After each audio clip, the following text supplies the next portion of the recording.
online. Anyway, so the key thing for tonight is to talk about the control and the ownership part of the essay. And I was saying how one anecdote that's really meaningful that I had happened to myself recently, one of my UCI students, because I'm a lecturer at UCI as well. My student Natalie applied to a bunch of pharmacy schools, and pharmacy schools are extremely competitive for graduate school. They're really tough to get into. She was really worried, like we all worry, about admissions and going through this whole process. And she was happily admitted to her dream school for USC for pharmacy. And she actually got this excellent fellowship, really wonderful deal. She was over the moon. And when she met with one of the professors at a kind of orientation thing, she actually, the professor mentioned to Natalie the letter that I wrote for her application in support of her recommendation. And Natalie emailed me the next day and was like, they actually mentioned your letter. And she just wanted me to know that the letter really made an impact. And even though we're talking about your essays, the letters are a companion piece to your essays when we do the recommendations, on my side of things.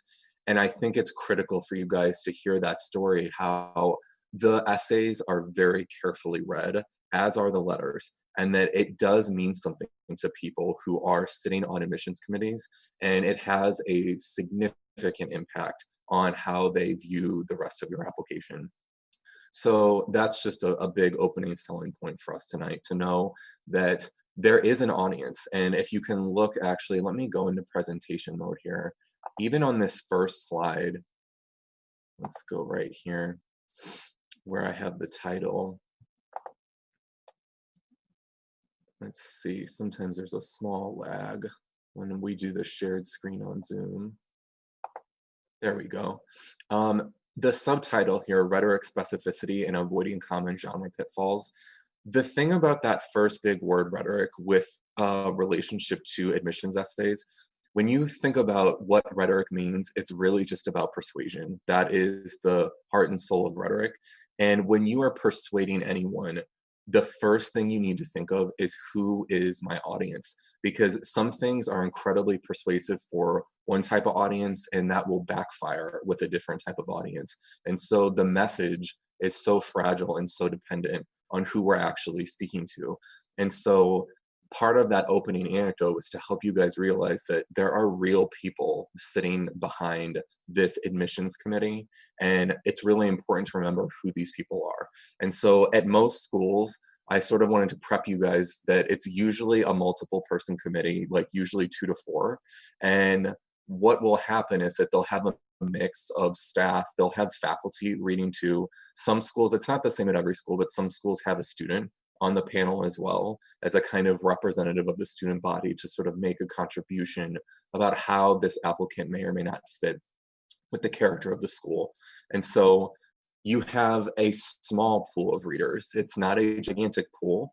And that is important to remember, and especially that there is a faculty on the panel.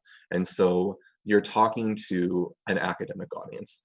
Academics are, generally speaking, extremely bright people who have done, a lot of work inside the community, whether it's committee work or even just in their classrooms as teachers, and their research as well. And so it is a tough audience, and they make decisions quickly. And so this is why you guys are here tonight, and I'm glad you're here, because we need to make sure that you're thinking carefully and specifically about every little detail of how these essays will be received. Another key aspect of your audience that does bear mentioning when we are stepping into this whole idea of what this genre of admissions essays is really about is that your audience is tired, and that they are reading large numbers of essays. And that is a very difficult aspect of the process to navigate with the essay, because you can overcorrect, where I've worked with so many students and edited so many statements where their solution to this problem is to have a hook or create some sort of artificially impactful beginning that will often backfire. That having this kind of staged performative, like, let me shock you or let me get your attention, whenever I read those types of essays, I rarely feel persuaded by them, and it feels insincere, and it feels like a device or a gimmick. And so that's one thing tonight with the time that we've got, is to also start working toward and thinking through how to avoid performance and avoid gimmicky type of ways of wading into the essay. So that's just a beginning opening of, we first need to think about the audience and how they're receiving the writing that you guys are doing. Oh gosh, there's the picture. We can't keep that up. I can't talk to you guys looking at that. It has my credentials here, but the one thing that for my ethos and for you guys tonight, this is a really hard genre to work in. And I even think the fact that, I do my lecturing and my test scores or whatever, I don't think those are the most compelling part of why my ethos is strong, like in this particular area. And so I did want to share with you guys that I have had multiple successes with this genre of writing. And so I think it's important that you guys know that there was one particular year where the Ford Fellowship, which is one of the biggest national fellowships, the National Science Foundation GRFP Award, which is a mouthful, and then also there was this SMART Fellowship that was also run by the National Science Foundation. I was won, and there were two alternate winners out of the 5 biggest fellowships that are national. And so it took a lot of work. It took a lot of careful sort of positioning and thinking through what I was doing. And I've done that and helped and edited and worked with so many other people too who've had great results. So it's like that's part of my ethos that I think is important, just as a messenger for you guys, because that maybe is a great tip for tonight's class. I want you guys to own the fact that this next step in your future, it's yours, and it's yours to take. And I feel like always sort of filter everything that's told to you, through yourself, so that you can make your application as a faithful representation of who you are, and that itself will be persuasive in your essays. And so there's a lot of noise, and I'm sure if you guys are here tonight, you guys are studious and Googling and thinking carefully about this process. And so try to make sure that, to calm the voices of all the feedback and the ideas that you might find and hear. And that's my job tonight, is to sort of give us some concrete things to work on. And so the first one I really wanted to talk to you guys about is pathos. Every single time I work with and edit essays and statements for people in this genre, they are fixated on pathos in a way that does not create emotional impact on the audience. And so one of my biggest tips and lessons tonight is that we have to be careful with the pathos. And when I say be careful with it, what does that look like? One aspect of it is timing. That the timing of your pathos moments in your essay are critical, and you should probably not lead off with them. That we will stitch and thread pathos throughout the whole essay, but it's not something that you want to sort of immediately try to, make this emotional chess move for and get the audience in their feelings right away. And most people do that. It usually comes through with language about passion. I'm so passionate, etc. That's usually how people start working into this or walking into it. And it does not work. It will sound so generic, and the pathos chess moves are so broad, usually, and so general, that the reader they're going to check out. You're going to lose them very quickly. And so that's always one thing to think about, is that you have to grab them and hold them. And it's like, because I know a lot of people who do committee work, and they have to make decisions quickly. So it's a matter of often like knee-jerk reactions that they have to certain things. And so let me actually show you guys this. We're going to pivot away from the pathos slide, and we're going to look at an example. Just to recap, like the main ideas is that we want to avoid the common pivot to pathos right away because it's too generic. What I would advise you guys to work on is having a professional vision that incorporates pathos. What I see that's much more common is that the pathos is dominant, that it dominates the tone, and we want to use and deploy the emotion but we want to pair it and complement it with a really mature sounding vision of who you are, of who the school is, and how you imagine your contribution to the community. So there's a pretty significant distinction between these two things.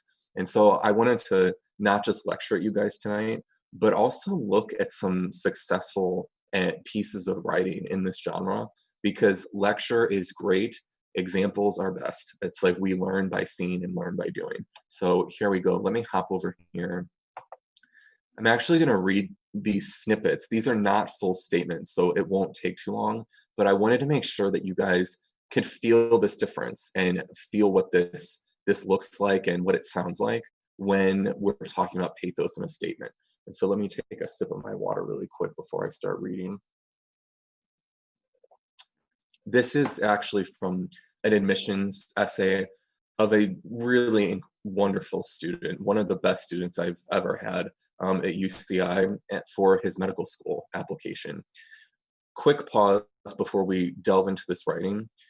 I also wanted to mention to you guys tonight that this won't be the last time, unfortunately, that you have to do this and that you have to work in this genre of writing. And so for our class tonight, I really wanted you guys to think of this moment of working on your essays for college as an invitation to something that's going to be ongoing for a while. And what I mean by that is not just that many of you might apply to grad school, even if not, you all are going to be writing cover letters. Many of you are going to be trying to get scholarships and fellowships, which I highly recommend when you are finally at your university. And so this genre is going to stay with you. So this is a moment tonight to start thinking really long term, that you're gonna have to keep revisiting this. And so it really is an invitation to sort of solidify your vision of who you are and how you imagine your future and how you narrate that future for other people. And that is actually a profoundly difficult thing to do. You think because, or I think we all think that we know ourselves because it's us, right? You think that you're familiar with who you are and you think you know what you want. That doesn't necessarily mean that you can be successful at communicating that, which is really strange.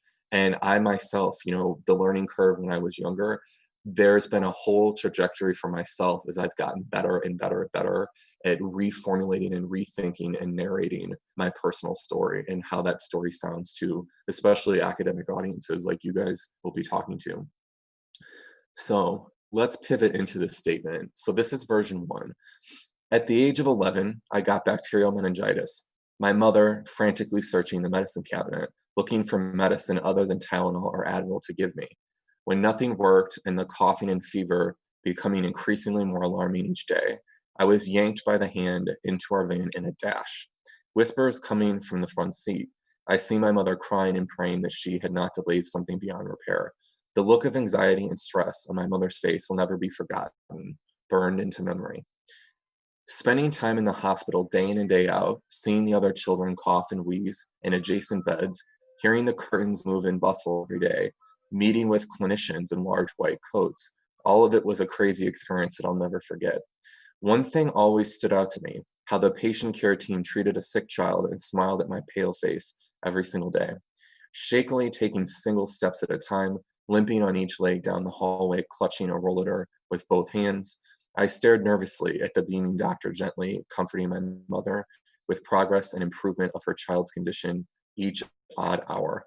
It was the first experience ever being in the hospital, and I was pleasantly surprised to find such a cheerful staff, while my mother worried in the cot beside me. Okay, that's one version of this. Now let's quickly, I'm going to narrate this other snippet from a different version. Many of us pursuing a future in medicine have a formative experience with illness and suffering in our past. My first experience in a hospital was when I was diagnosed with bacterial meningitis. And while it was an experience fraught with confusion, anxiety, and frustration for those around me, what I remembered most about that time is a sense of familiarity. Even though it was unpleasant and marked by some measure of fear, while I was bedridden at the hospital surrounded by doctors and nurses, I found myself feeling at home. The sense of vulnerability that pervaded the hospital was matched by the soothing expertise and wisdom of doctors, who studied such unnerving trials for everyone around me. It may seem like a childlike sentiment, but they were heroic in my eyes. They still are. I have pursued this career trajectory with a determined fortitude to successfully join the medical community, which has stimulated my mind, captured my imagination, and buoyed my heart from the moment I checked into the hospital at 11 years old until I earned my diploma just a few weeks ago. Whether in the lab with Professor Kearns studying age-associated changes in sequence memory performance, or sharing a smile with a patient at the free clinic in Long Beach, I find myself slowly stepping into my fullest potential and hope that the next step can be at the UCLA Medical School. Now, while these are fresh, I want you guys to imagine you're the admissions officer. Which student would you admit? So in the Zoom chat, put version 1 or version 2. Who would you pick? Take a vote.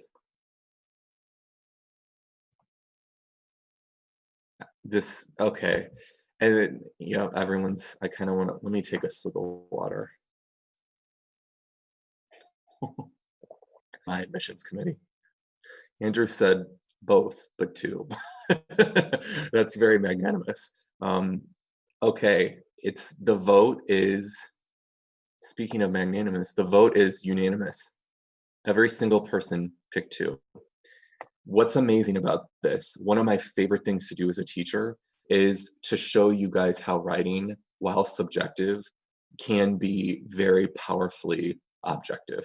That what's happening when I do these polls on pieces of writing, which I'll do in my other classes if you guys end up in the actual course, this shows that the rhetoric of version 2 was working in such a way that it targeted a very universal audience. You guys are all different people with different thoughts and individualistic personalities, but the rhetoric worked. And so that's not an accident. And so what we can do is use this difference to sort of formalize technique that you guys can mimic and use in your own work. And so the biggest thing I wanted you to take away from this sample was what I was talking us through on this slide. The top version is pathos dominant. And not only is it pathos dominant, it's written in a genre that sounds like creative nonfiction. When I say creative nonfiction, it sounds to me more like a memoir. It sounds like something that is almost fictionalized. The details are very heavy, which we think detail is great, but it lacks the professional framework. It lacks the kind of framing and connecting to a sense of self and career and community that we really want to focus on in your writing. Even really small things like the bit at the end when I mentioned Professor Kearns and the studying age-associated changes in sequence memory performance, that is a detail that takes pathos that the person is absolutely using, but it's situating it in an academic with an academic tone alongside of it, especially for faculty. That is critical. I was just pausing to kind of like vet my own language that I was about to use, because I don't want to say that faculty are cynical, but I know that I think you guys can understand this, that if you're reading hundreds of essays and everyone is sort of using exaggerated floral language to talk about how much they care about their future or how much they value the possibility of attending the school, it reads as disingenuous. And so that's a real problem, is when your essay does not sound sincere.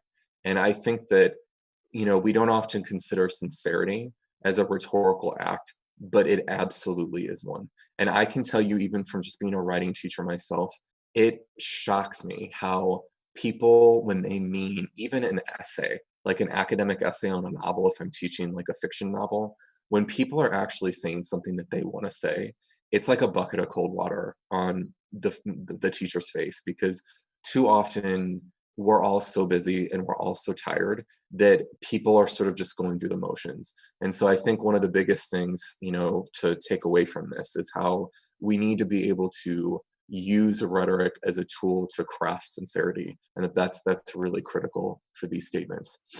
Let me pop back over here to our slides. Let me go into my presentation mode. Pathos is a tricky thing, guys. It really is. It's something that when you use it well, the effect is incredibly powerful. Um, Another important lesson for tonight that sounds really simple. I debated even when I was making this slide. It sounds almost childlike. You know how they have show and tell, like for little kids at school. Showing versus telling sounds simple. It's profound, and the rhetorical difference between showing people something versus telling them something, it is night and day. It's worlds apart. You can't tell your audience how to feel. You have to find the way to craft the impact. And I would avoid using feeling like language like too often in your essays. That we need to find details and we need to paint a picture that will create the feeling, not try to force the feeling into the word choices. And that's a tough thing to do. Let me show you another example. I wanted to show you another sample that was incredibly successful for one of my UCI kids, and it was an admissions essay for the nursing program in particular. This student was fighting so hard to get into this program because they were literally getting over 150 applicants, and they were taking like something like 5 or 10.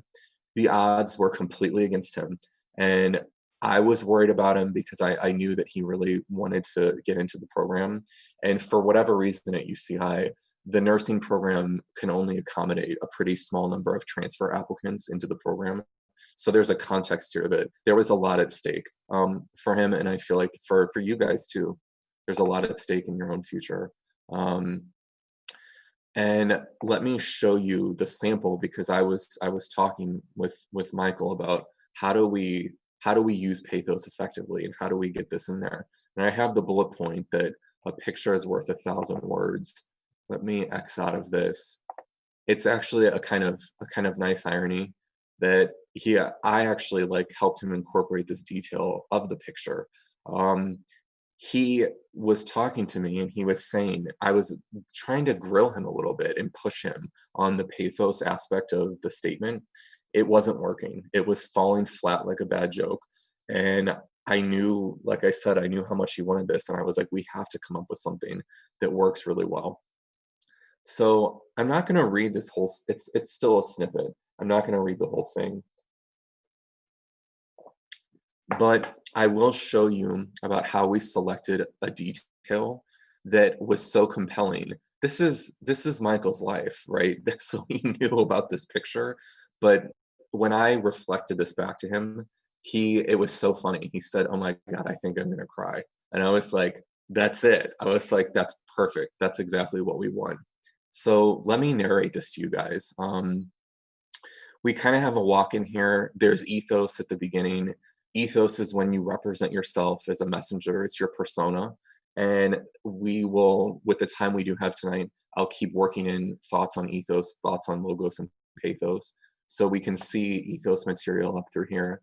And then this is what I wanted to talk about, that one of the hardest challenges for you guys thinking through your essays is selecting detail. And so I'm also modeling selecting detail for you guys, which is hard to do. And the details need not be, they don't have to be extreme. They don't have to seem important. What needs to matter is that they're significant to you and that you're able to successfully communicate the impact of the detail. The detail here is something so simple that I saw a picture of Michael at a UCI event. It was an event where the nursing students were doing some outreach in the community, and the picture was this like wide angle picture of him talking to this little girl at the event. And the little girl had that kind of stare that little kids have when they're sort of like looking up to someone, like an authority figure almost. And she kind of had this wide-eyed look, like she was really listening to him. And I remember when I saw the picture, it just struck me as being a great photo, like a great photo. And I thought, what does this photo mean? Why did I like the picture so much? What can we make this mean for Michael's statement?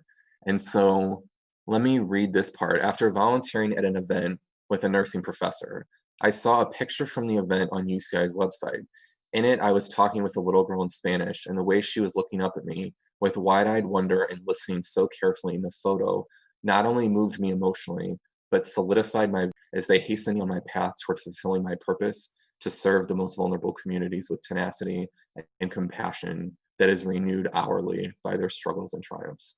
And so it was something that, even though he had experienced it, when I repositioned the idea of the photograph to him, it worked. It was like a magic key. It made him emotional. And so that's an example of how we can select detail. It doesn't have to be an extraordinary detail. It can be something ordinary that's meaningful to you personally. Let's pivot to Ethos. Let's see.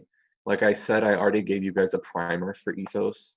Let me see here. I think we'll have a Q&A at the end too for everybody. I think people were talking about email and PowerPoints and such, so we'll for sure have time, like in probably about 14 minutes here. Let's see. Let's go back to presentation mode. The thing with Ethos is that the goal is really to represent yourself in a compelling and specific way. We want to avoid these pitfalls: the I'm highly motivated, the I will succeed, I have a passion. I am statements will backfire in this particular genre. You cannot tell these people who you are. This is another example, whether it's pathos or ethos, we have to show them. Like that's the real goal here, is finding the detail, finding the narrative, the story that's going to show exactly what you want them to see about who you are. So it's equally as important as pathos. We probably won't get to it. I always I like to overplan and have plenty to talk about. There was another sample where I highlighted here. I'll show you guys really quick. We won't get into reading it. I highlighted this particular sample. This was another admissions essay to a really prestigious conference, that this is a successful example of a statement. And you can see the green, the purple, and the blue. It is the ethos, pathos, and logos. So the purple is for pathos. You can see talking about hope, nods to passion, but they're countered and complemented with logos in the blue and ethos in the green.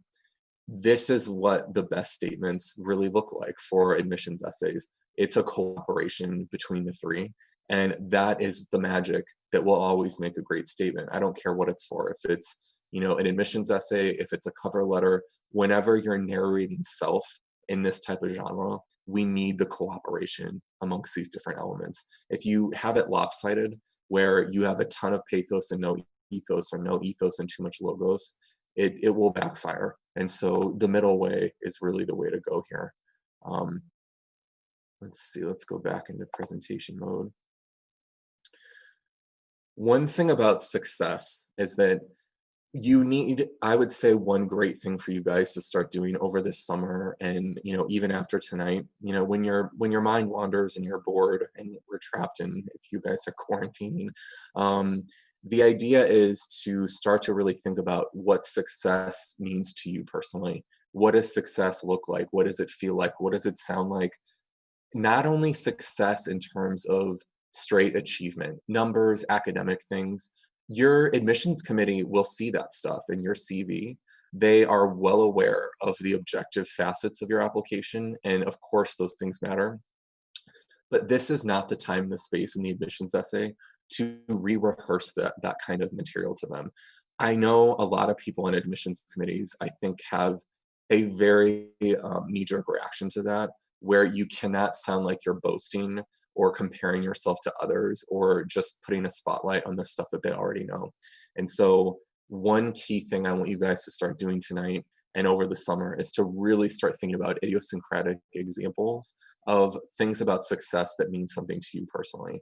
That's really important. Let's see. I think everything is still functional. Can you guys hear me okay? I'm sorry. The chat was minimized on my bar. Are we still good? Yeah, awesome. Thank you so much. Awesome. Thank you, guys. I'll give you guys an example of a teaching success that is subjective, personal, and is not something that, it does not check an objective box, but it's something that if I were narrating myself for something like a kind of cover letter admission situation, if I was applying for a teaching fellowship, which is the same exact genre as the ones we're talking about here, I would tell a story about a student that I had in one of my classes. It was a 23-person class, and I could feel from the moment when class started that he was resisting the class. And I never take it personally when students resist classes or when they feel like they're just not there, they don't want to be there. It's never about the teacher or anyone. We all go through stuff, and who knows where their head was at. But I could feel a tangible hostility from the student. And I tried to just make sure I stayed open, and I really tried to have a kind of attitude toward him that I thought would facilitate his learning. And it didn't seem like it was going anywhere. Didn't seem like it worked or helped or anything. And I just was, kind of quiet and patient in his direction. And there was a moment halfway through the class, right in the middle, where I kind of did a little talk in the middle of my lecturing material. And I remember I was kind of thinking a lot about this particular student when I was doing the talking. And what was shocking to me is that the next class, he moved from the last seat in the row and he came and he sat up right in the front. And it stunned me because you guys probably know from high school, people stay in their seats. They never, like in college, no one ever moves. Like you'd think that they're assigned, but just that motion. And he stayed in the front seat until the end of the course. And it was so shocking to me to see this. It was like a cataclysmic shift in his attitude and where he was at. And so that to me is a moment of success that I would want to narrate. It's another detail. It's something like the picture that was meaningful for in the nursing application. These things are idiosyncratic, so there is no quote formula that I can give you guys and say, oh, here's this one thing that works. What works is what means something to you personally. And so that's an important takeaway for tonight. This is another important part of thinking through your essay. And I think this one does not get enough attention and sometimes is given short shrift. I think using logos is also really critical. And I even just put up the demographics to UCI's graduate student body. And the schools that you guys are applying to, they all keep, publish, and monitor data on the student body. I want you guys to find that data. It's really easy. You can find it in 2 seconds on Google, because seeing this data, and you can actually incorporate data points in your own essay and use it doesn't need to be some kind of weird summary, but what you can do is use a single data point to show that you know who the community is at the school, that you understand that every school has a different community, and that's another lesson for tonight, that every school has a feeling to it, and it really does connect to things like all sorts of things. The background of all the students sort of become a whole that's greater than the sum of the parts, right? And so look into that, dig into it. And like I said, you can actually thread those types of logos details into your statement as well. And I encourage people to do that. You can tell the admissions committee directly, I see this segment of your student body. I see myself in them. That they see you, and this is the second point on the slide too, that they don't just see you guys as people taking classes. That this sounds kind of naive and idealistic, but I am way older than you guys, and I still have that part of myself. And the schools really do value beyond just that you're another person paying tuition, that they see the school as an experience. And I can even tell you from being at UCI, it is a particular experience. And the student body there, I have tons of respect for, and I enjoy teaching them so much. And it's like, as a campus, there are marking features that are meaningful and important. And so this is an opportunity for you guys to tell the committee that you're aware, that you understand who, that you are excited to join in, and that you have an imaginative idea for how you're going to contribute to the student body, because they're looking for that. It's not just a matter of academic credentials. They want to see people who feel the importance of what it's like to be connected to a community at a school. And that's another important thing to convey, like in your admissions essay. Here's another, we have what, about 5 minutes tonight. Um, coaching and teaching in voice. This is an important part I wanted to incorporate in class tonight. The idea that admissions committees, when they are cynical, they are most cynical about people using formulas and people being overly coached into how they construct their applications. And when we talk about rhetoric, I'd like to have a rhetoric diagram. I didn't include that in the material tonight. But when you think about a messenger and an audience, one key thing is there's a bubble around the audience and around the messenger, and that's the context. A key aspect of the context of admissions is corrupted admissions. And we all know this. There have been news stories, of people, celebrities getting thrown in prison for abusing admissions. And so your admissions committee is very sensitive to that context and they are acutely aware of it. And so this is where, as a coach and as a teacher myself, one of the joys that I, really do take a lot out of it when I work with people on this genre is that I'm not telling you guys what to think or what to say. I'm helping you guys see yourself clearer and I'm helping you formulate something that's very personal that is going to be persuasive. And so there's a big difference between those two things. Um, some points going forward as we walk out of class tonight. I wanted you guys to think of a few categories and start brainstorming on your own. Like I said earlier, think in your board moments of, start listing an academic success, start listing an academic failure, a non-academic success, a non-academic failure, and then really start to consider how you yourself define success and how you see the campus contributing to that success. And you need an idiosyncratic definition for success, as well as for success and failure, like those two things, whether it's academic or non-academic. That beginning point of introspection and reflection, I think, is a great one for starting to really get a foundation for these admissions essays. So I think that first step is a great one. I would also, start to end on this bit of wisdom that we need to make sure that you are also thinking about experiences and how you are seeking out certain types of experiences. So I always say to people, when you're in a phase where admissions are on the horizon, we don't want to live accidentally, we want to live intentionally.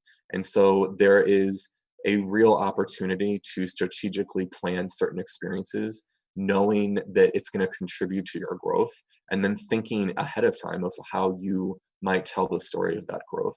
And this is important too. It is not just about prestige, it's not just about something that might seem competitive. It's about also having experiences and being able to explain experiences that are developing your sense of self, because the sense of self might seem ephemeral or seem sort of broad, but it's really something that is quite substantial in the genre, that we have to tell the story of the self, as it were. Let's see. I think we do actually, people have some great questions, I think, that are popping up in the chat. We've got about a minute left for lecture.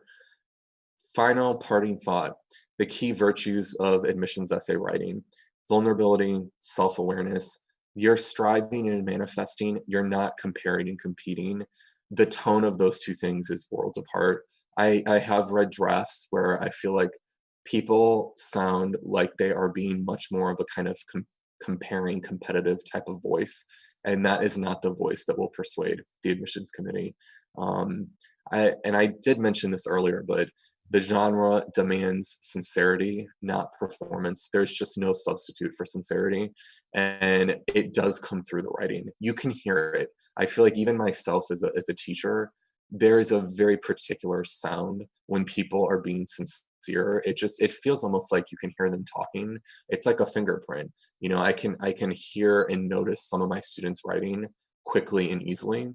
My students that are writing in a kind of generic, forced way, I can't even hear them. It sounds like a sort of weird, muffled voice that you can't quite hear. And so these are the key virtues, I think, that matter the most.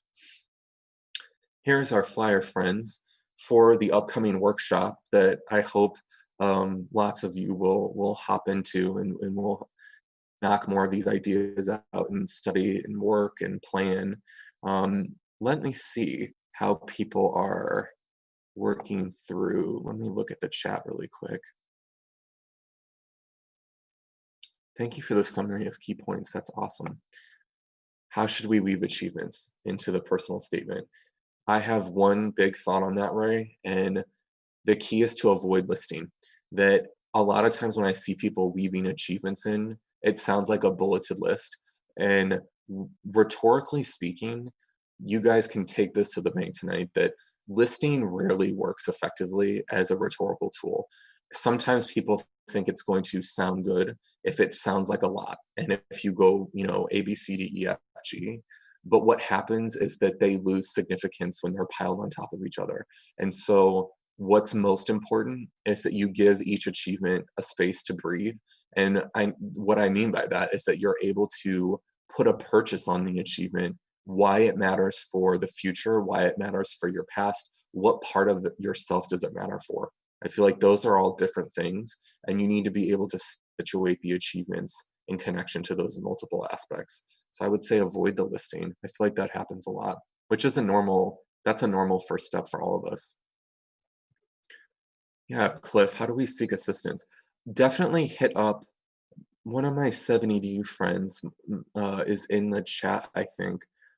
Definitely the contact info too.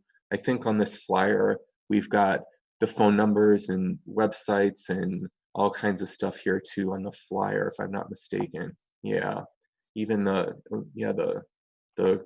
QR code is there too. Are there any cliche essay topics that we should avoid? That is a great question. And I don't know if you guys caught this in the sample, that the before and after where we voted. For medical school people, it is a huge cliche that they had a past experience with illness. And whenever I work with people who are doing medical school work, I always talk to them about this, that is such an honorable and honest thing, that if you have a real serious health crisis at a young age, it often propels people into the field. And the thing about this is though, and this is a technique that you guys can mimic this technique, that it was easy to see and I can re-explain it very quickly. I acknowledged the fact that that was true for many people and then pivoted into the significance to that particular person. I said, many of us entering the medical field have a formative experience with illness, but this is what this experience meant to me. And so the rhetorical strategy there is to, if you think something is cliched, call it out, like name the cliche, but then aggressively pivot to what is not cliched at all about what that means to you. So it's like, I actually think if you acknowledge the elephant in the room, you can run with it and still use something if it's personally important to you. That's really critical. If you have an experience or you have a topic that you want to talk about and you feel like other people will talk about it, I don't want you to run away from the topic just because you imagine other people might touch on it. That would be a shame, because especially if it is important for you, I feel like that would be something to really avoid. Don't have a knee-jerk reaction to letting it go. Let's see, let me scroll up in the chat a little bit. Let's see. Any other questions or thoughts? I had one common question that people bring up to me is, oh, there's a box too. Oh, thank you. Yeah. Ooh, that's a really good question. Would it be better to write an essay about a mundane task and how it connects to a greater understanding, or choose a life-changing experience to write about? I don't think there is a categorical yes or no answer to that. Always choose mundane, never choose life-changing. I don't think that that's the healthy way to approach the genre. If something seems mundane but is important to you, that's all that matters. And so I would try to think also about, if the life-changing experience really helping, um, is it really helping the admissions committee understand your potential as a community member, as a student, as maybe a student leader? And so I guess the question is not, ordinary or extraordinary, mundane or exceptional. The question is, what is the fit with your vision for yourself at the school? And so the category of those two things, I actually think that's kind of like a false choice. That there's that, and I would probably need to explain this more. Yeah, Ryan was just asking to talk more about the workshop. The workshop is going to be a macrocosm of the microcosm presentation tonight. It's like I kind of want you guys to imagine that the bases that we just touched upon tonight, we are going to dive into each of them. And we're going to spend quality time thinking through pathos, thinking through logos, thinking through ethos. We'll do more assessment of sampling. And I also, whenever I do workshops, like it's an apropos name, like the workshop, you guys will be doing the work that I will be coaching and facilitating, and I will be actively showing you guys how to transform the material that you're thinking about into your essay. And so we will be drafting, building, constructing, brainstorming, reflecting on how we might edit and make changes. And so that's really going to be, it'll be the material we saw here, but more in depth. But this, I wanted the structure tonight, since this is essentially, this is to help you guys, see what the workshop would be like. I wanted to make sure that the 45 minutes were sort of, they were a faithful representation of what the bigger workshop will be. So it'll sort of be like tonight, but expanded. Let's see. I've applied to med school this year, but the essay was not great. Is there any, oh, of course there is. Is there any chance to fix it? Shelley says, always. There's always a chance to improve. And I would even caution the idea of fixing it, because it's not that it's broken or wrong. It's just that this is a very difficult genre to master. And I think that my students underestimate that. This is not something you can just figure out or do even in a week. This genre is so sensitive, it's so easy to mess it up. And that's the truth. And I know that I say that as a writer myself, who I've had to write countless times for things that were really important in my life, whether cover letters and fellowships and scholarships in school and all this stuff. And the nature of the genre is just, it's fragile, and that you have to do multiple passes. When I'm drafting statements and things like admissions essays, I have huge full versions of the statements and the essays that are different, and I construct different ones because you don't know how persuasive it is until you see the full presentation of it. And so I will encourage you guys, and even on the workshop, that you need multiple versions, that you can't just cling to the first one you create. You need to be able to set them out in front of you and be able to assess, and like that, and that's really important, to be able to actually compare and contrast something that's already done. And so that's another really key point, I think, of the admissions process too. No, they're definitely not for graduate or like all of that material is undergraduate, and even the nursing one was undergraduate. So it was for this particular stage of the process. Hmm. I would say that it's essentially all the same too. Like when you guys are thinking through, when we do the workshop, I want you to see it as a really valuable step for all of these other steps that you're going to have for the rest of your life. That, like I said, this narrating self, it comes up infrequently, but it comes at critical moments. And that's something that's strange to think about, that it may not be all the time. It's not something that you necessarily do every 4 months, every 6 months.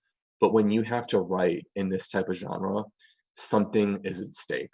Your future is at stake. And so there's something really wild to me about that as a teacher, that a lot of my students neglect this and they don't think it's that important.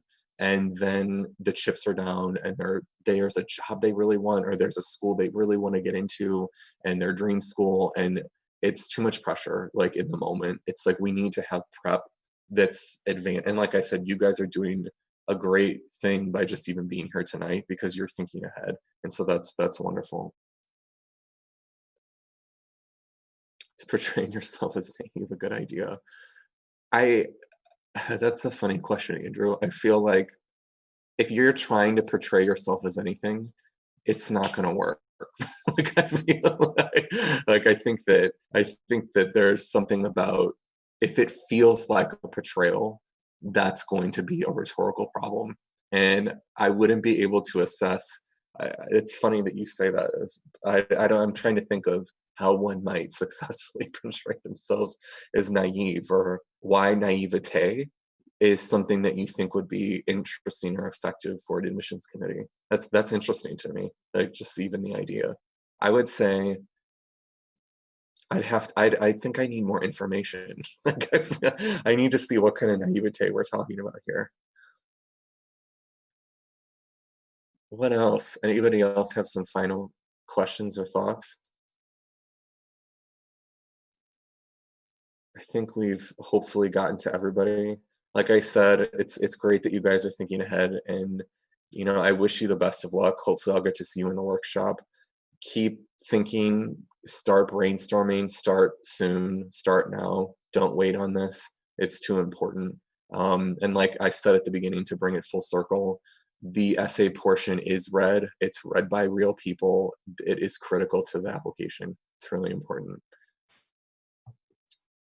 Thank you guys. I appreciate it. I'll hang out for a second if anybody has any final thought. Awesome. Thank you guys too. This was great. Thank you for listening and the voting and paying attention. It was awesome. You too. You too. Stay safe and healthy too. Awesome.